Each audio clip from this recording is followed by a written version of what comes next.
정신건강의학과 전문의로서의 의견을 구하기 위해서 저희가 모셨는데 물음표를 들어주셨네요. 네.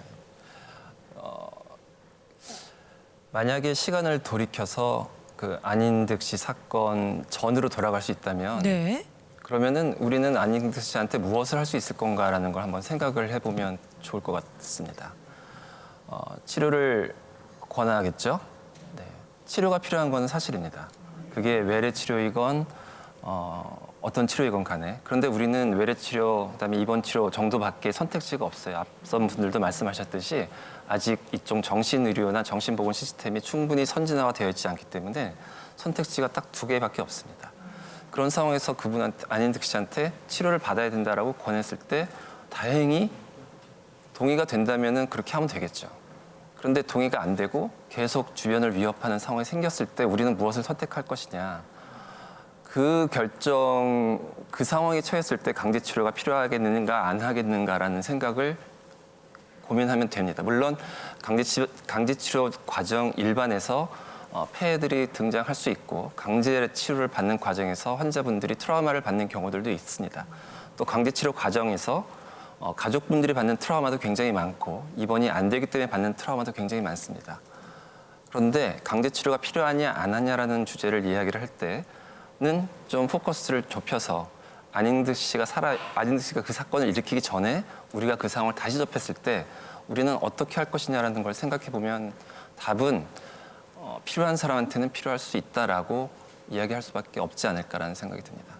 네, 환자의 상황과 경우에 따라 다르다는 말씀인데요. 이미 일어난 일을 결과적으로 돌이켜보면 강제 치료가 필요한 경우가 많지만 또 강제 치료를 강제하다 보면 그 과정에서 또 피해자가 발생할 수 있다. 이런 취지네요.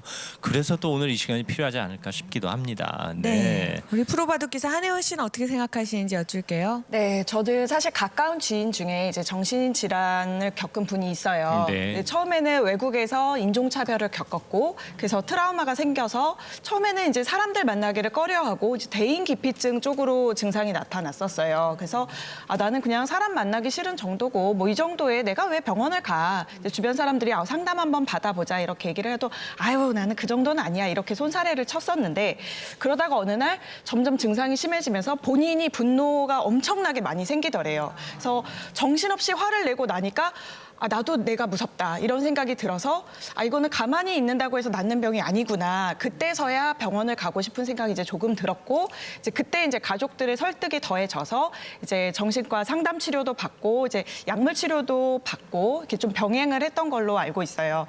그렇게 하다가 이제 좀 단기간에 그래서 좀 좋은 효과를 거둬서 지금은 정상 활동을 하고 있고 저는 병을 인지하는 순간에 그래도 억지로라도 정말 필요한 그 순간에는 치료를 받아야 이게 이 환자분들도 빨리 적응을 할 수 있다 이런 생각이 들어서 정말 필요한 사람들, 환자를 위해서 일부는 필요하다.